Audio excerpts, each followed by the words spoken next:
चला आज आपण नवीन रस्ता एक्सप्लोर करायचा आहे। तर आपण आज आपल्या गावातून निघूया।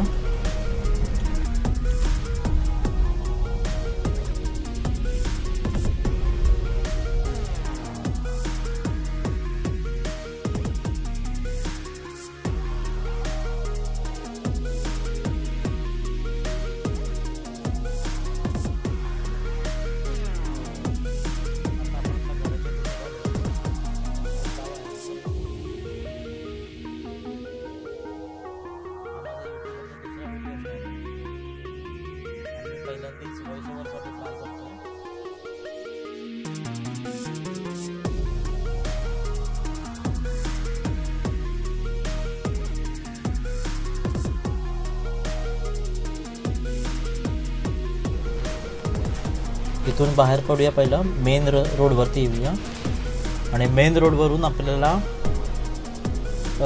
जायचं आहे रत्नागिरी साईडला। आणि जसं की आता समोर दिसतोय हा गावाच्या बाहेरचा मेन रोड आहे। गणपतीपुळे निवळी, राईटला गणपतीपुळे, लेफ्टला निवळी आणि आपल्याला जायचं आहे लेफ्टला। तर जनरली जेव्हा आपण मुंबईला जातो तेव्हा निवळीवरून निवळीचा घाट उतरून आपण निघतो। तर ह्या वेळेला आपण, कारण त्या साईडला रोडची कामं खूप जोरात चालू आहेत आणि खूप मोठे खड्डे आहेत रस्त्याला, त्याच्यामुळे अल्टरनेटिव्ह रूट आहे तो आज आपण बघूया।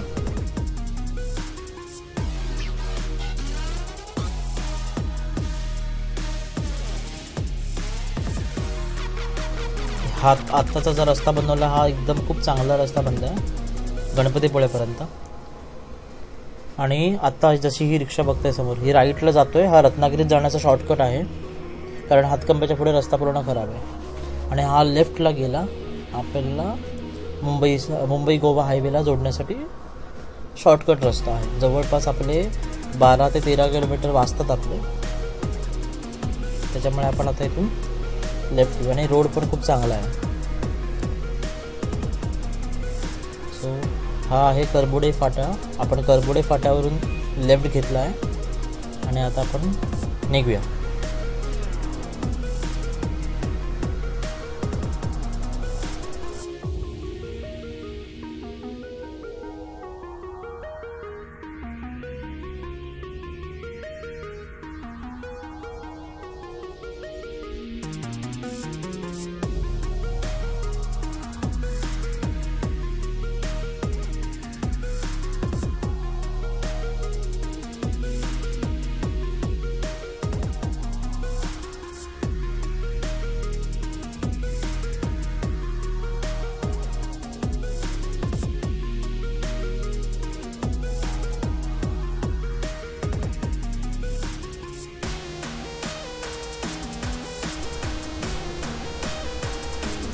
हा रोड सिंगल लेन जरी असेल तरी पण ट्रॅव्हलिंग करण्यासाठी हा खूप मस्त रस्ता आहे।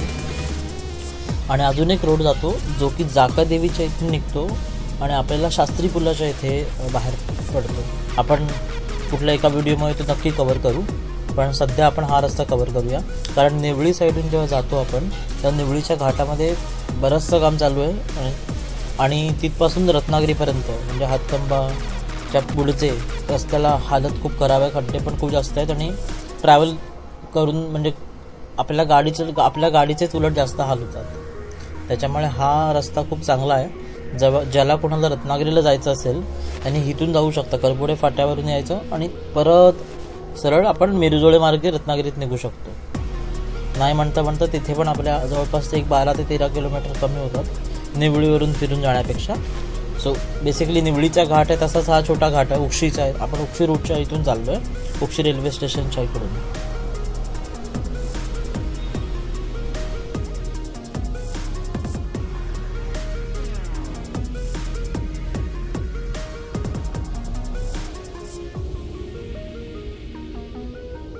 हे जर तुम्ही पावसाळ्यामधून इथे याल तर इथे खूप चांगलं सिनरी असते बघण्यासारखी। समोरचा जो ब्रिज आहे तिकडून चांगला धबधबा वगैरे पडत असतो। हा मस्त रूट आहे एक्सप्लोर करण्यासाठी, स्पेशली पावसाळ्यामध्ये आला तर मस्तच।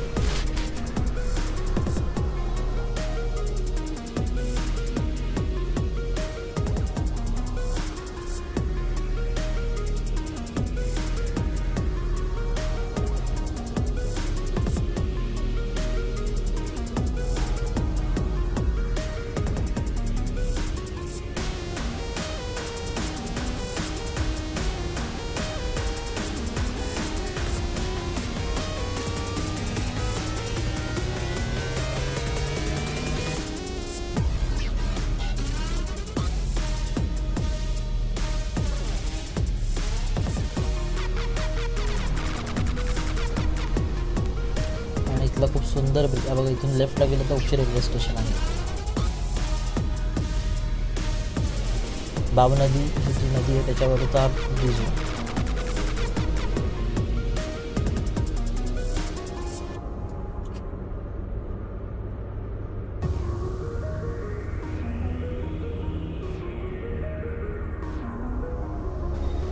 सो हा आपला गोवा हायवे.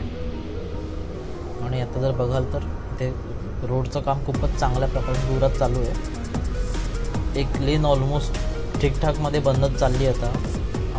मेजरली सगळं काम म्हणण्यापेक्षा आपल्या रत्नागिरी पट्ट्याचं जे काम चालू आहे तेच एक पेंडिंग आहे. बाकी ऑलमोस्ट पुढे चांगला रस्ता झाला आहे. संगमेश्वर ते रत्नागिरी हा जो पॅच आहे त्याचं काम आता चालू आहे. होपफुली ह्या गणपतीपर्यंत तरी एक लेन तरी होऊन जाईल चांगलं.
आणि मी जसं म्हणालो तुम्हाला जाकादेवी मार्गे आणखीन एक रस्ता आहे जो की फुणगुस आसुर्डी मार्गे निघतो.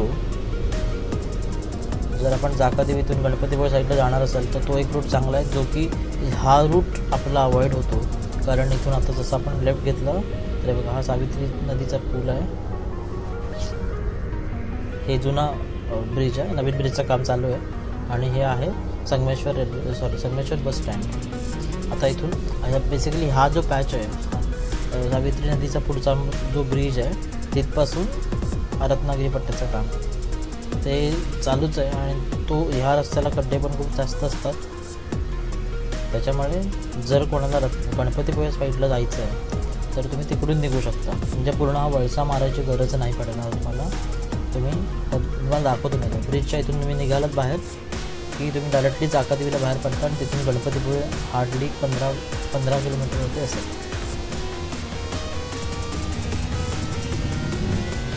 सो हे कोकणकर अविनाश यांचं गाव आहे ह्या साईडला. आणि हा तो ब्रिज हा नवीन ब्रिज तिकडे बनतो आहे. ऑलमोस्ट बनलं चालू आहे. लोक जात आहेत तिकडे. पण आपण आता या ब्रिजवरून जातो. आता जो मी तुम्हाला रस्ता बोललो ते बघा. इथून आपल्याला हे जो कच्चं काम दिसतंय खाली जाणं आता इथं काम चालू आहे म्हणून जी ऑटो आहे किंवा बघा ऑटो ओमनी बघा तिथून खाली जायचं आपल्याला लेफ्टला जो की फुणगुसला बाहेर पडतो. आणि तो पण रस्ता खूप चांगला आहे ज्याच्यामध्ये तुम्ही 80ची स्पीड मेंटेन करू शकता आणि गणपतीपुळे साईडला तुम्ही जाऊ शकता.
आता आपण पोचलो माणगावमध्ये आणि आता माणगावमध्ये बघाल तर नेहमीप्रमाणे ते ट्रॅफिक असतंच. तर ॲक्च्युली आपल्याला जुन्या रूट म्हणजे आपला नेहमीचा रूट नाही, त्याच्यापेक्षा नवीन रूट बघायचा आहे म्हणून आपण निजामपूर मार्गे निघतो आहे. सो निजामपूर मार्गाला कसं जायचं आहे ते बघूया आता. बघा हा लेफ्ट आहे तो एस टी डेपो आहे. आपल्याला इथून राईट घ्यायचं आहे. बघा पिकअप निघालं आहे किंवा ट्रक टेम्पो निघाला आहे छोटा. आपल्याला इथून राईट घ्यायचं आहे.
तो हा रस्ता खूपच चांगला आहे जो की पालीतून निघतो. पाली बल्लाळेश्वर मंदिर आहे त्या मंदिराच्या इथून हा रोड निघतो आणि हा रोड खूप चांगला आहे. याच्यामध्ये तुम्ही 80चा स्पीड कंटिन्युअसली ठेवू शकता आणि गाडीचा ॲव्हरेज पण मेंटेन करू शकता. रस्ता पण खूप मस्त आहे. जसा जुना आपला मुंबई गोवा हायवे होता वडला मळण्याचा, म्हणजे मला स्पेशली असे रस्ते आवडतात, त्याच्यात खूप ड्रायव्हिंग करायला मजा येते. जर तुम्हालाही असे आवडत असेल तर तुम्ही नक्कीच या रोडला एकदा ट्राय करा. तसं पण माणगावला ट्रॅफिक जास्त असतं, म्हणजे आपल्या जेव्हा आपण येतो आणि पालीचा रस्ता जसं की आपण आता काही लोक बरेचसे लोक असं येत असेल की कारण त्या साईडला रस्ता खराब असल्यामुळे आपण मुंबई पुणे हायवेने खोपोली मार्गे येतो. खोपोलीतून आपण पालीला येतो. पालीतून आपण राईट घेऊन वाकण मार्गे निघतो. वाकण फाट्यावरून निघतो. वाकण फाट्यावरून निघण्यापेक्षा हा एक रस्ता चांगला आहे, म्हणजे ऑब्वियसली वाकण फाटा पण चांगलाच आहे, तिथून आपण सरळ निघू शकतो. पण तिथून परत रस्ता माणगावपर्यंत खराबच आहे आणि माणगावला परत ट्रॅफिकच असतं. त्याच्यापेक्षा हा एक रस्ता चांगला आहे ज्याला आपण सरळ येऊ शकतो आणि माणगावला आपण एक्झिट मारू शकतो.